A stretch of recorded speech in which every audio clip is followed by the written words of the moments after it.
I think the wood itself gives us the real fruit of the wood itself. Gives us not only warmth and fire, but also feeds us with sound. And that's a tremendous supplement. To have the violin as your friend all your life is a tremendous supplement to me. And thank God there were people like Stratton, Veneris, and Amakis gave us the supplement.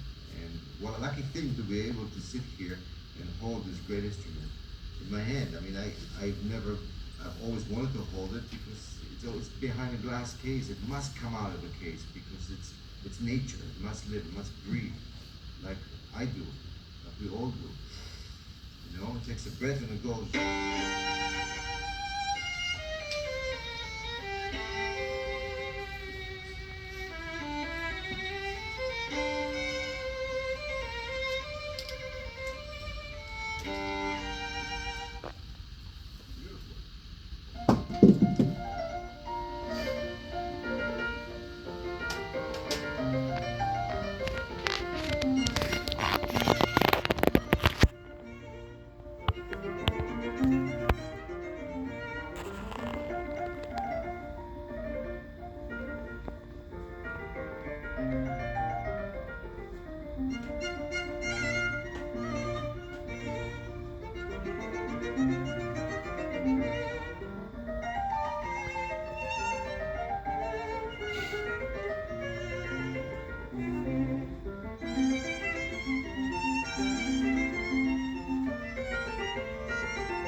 In every country of the world, various cities have become synonymous with one great name or tradition. And situated in the region of Lombardy, in northern Italy, about 50 miles southeast from Milan, and alongside the river Po Valley, you will find the town of Cremona, famous worldwide for the craftsmen it produces in the art of making stringed instruments.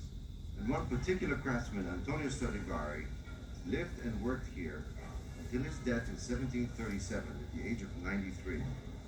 Since the 18th century, he has been regarded as one of the great violin makers of all time.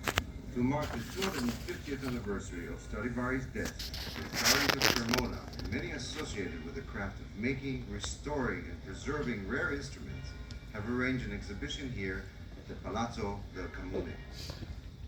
Antonio Stradivari's house and workshop was in the Piazza San Domenico, now the Piazza Roma.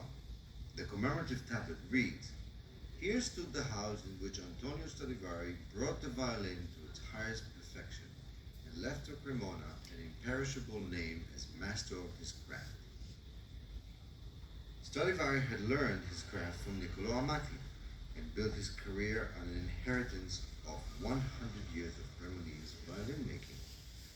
There is a school for violin makers in Cremona, which carries on a tradition started by Andrea Amati in 1530, a tradition which produced both Stradivari and this other great violin maker, Guarneri da Gesù.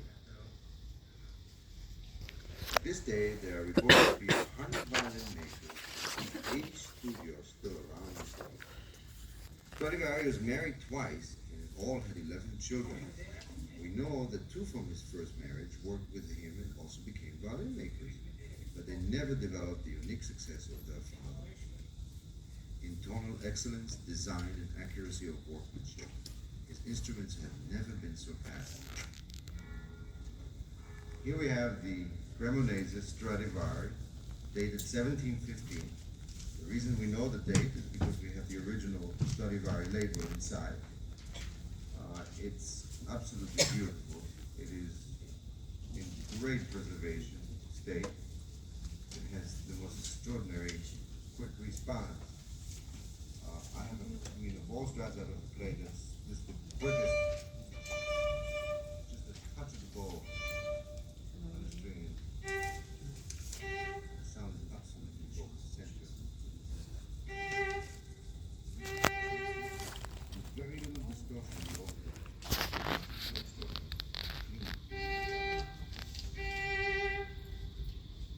I first came here in 1966 or 67. All my life I wanted to be in Cremona. It was sort of a mecca for me. And when I first arrived in Italy, I wasn't doing very much. I was just visiting Italy for the first time. Naturally, I hired a chauffeur car yet. And I drove from Milano. Drove me here from Milano. And I arrived in the city of Cremona. The first person I saw, I said, "Dove la casa di Stradivari?" And the person looked at me and I got so hurt. All my childhood, all my upbringing was to finally go to the master's birthplace, where he lived and so on. And so there, I was very disappointed. But subsequently, not too many people knew about that there, but it doesn't take away from the great master. Strat to me is a kind of a light, brilliant, pure sheen sound.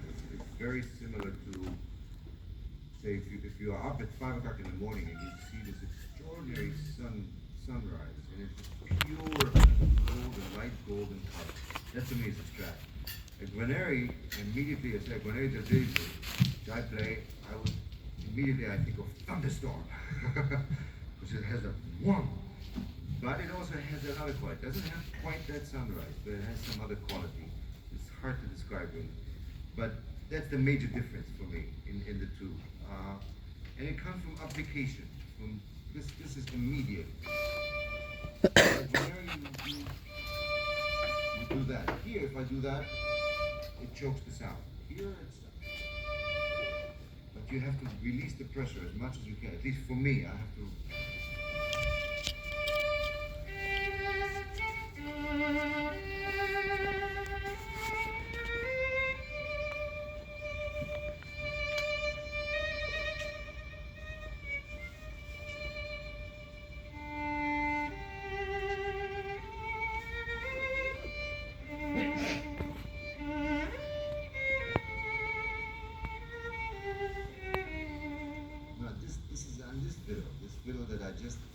an hour ago and looked at, on my fiddle I would have to play the same thing. And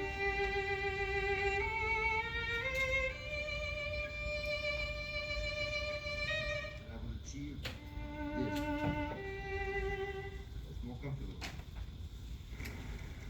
In the exhibition, we can take a look at some of the other 45 or so models that have been brought here from all over the world. An international committee was formed to assemble them and organize the event, all headed by my dear friend Charles Beer, whose firm of instrument makers and restorers I have used in London for many years. What makes that instrument so special? I mean, from your point of view. I mean, is it a Lamborghini? Is it a Rolls Royce? Is it a Mona Lisa? What is it? Well, it's a work of art. I mean, it's a great piece of sculpture, if you like, all the way through. Well, it's made out of raw wood. You cut down the tree, and then you fashion all the individual parts of the bits of the tree. And there are no two makers who ever do it the same way, any more than any two painters who paint the same picture.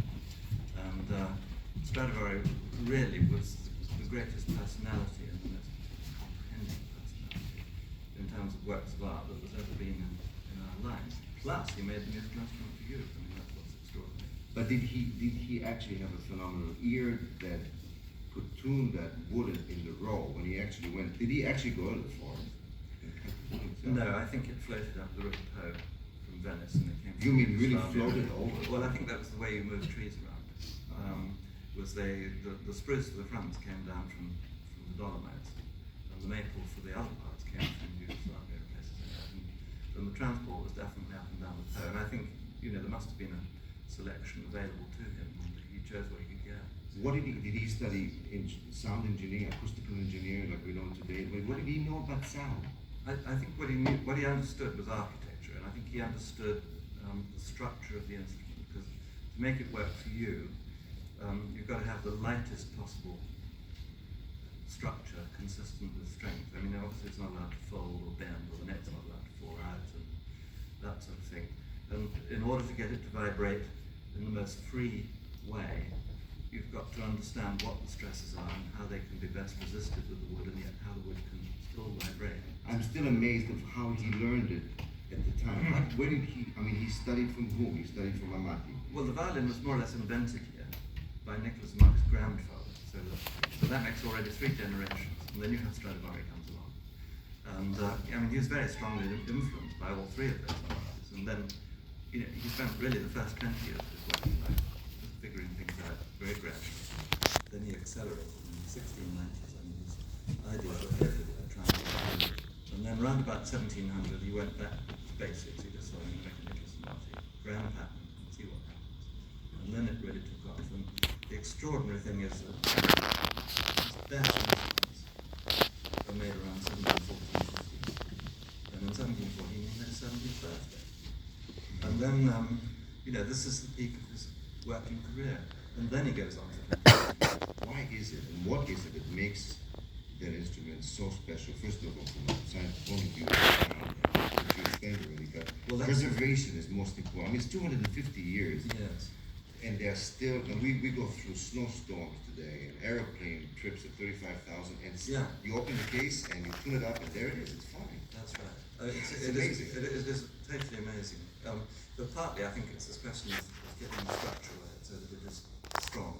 But then to the wood, he applied a substance, his famous varnish, which really did 3 things. It preserves it, it makes it look beautiful, and it quite definitely introduces a quality of sound and a warmth of tone, the speed of response that is not there on the other instruments made from the same wood at the same time in other parts of Europe. Where are these instruments from? Where have they come from? Well, they come from all over the world.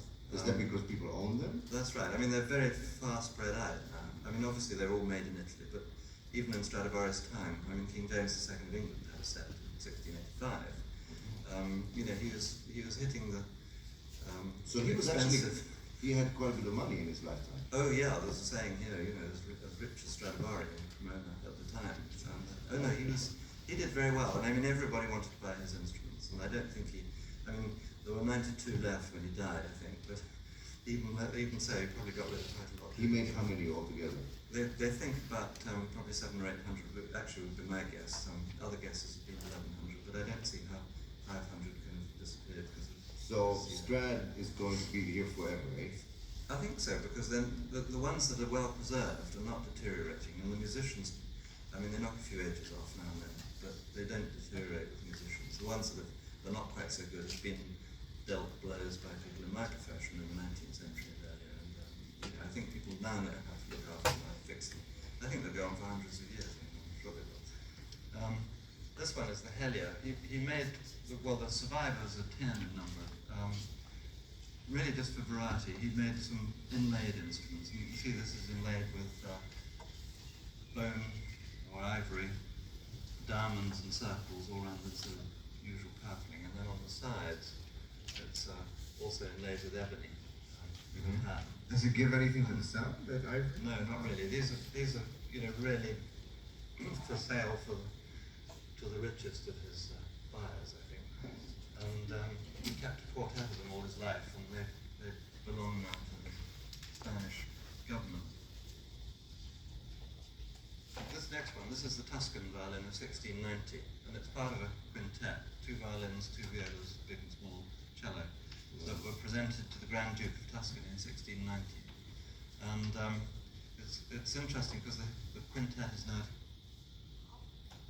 那他们刚才在讨论的时候，有几件东西，你们可以先稍微写一下。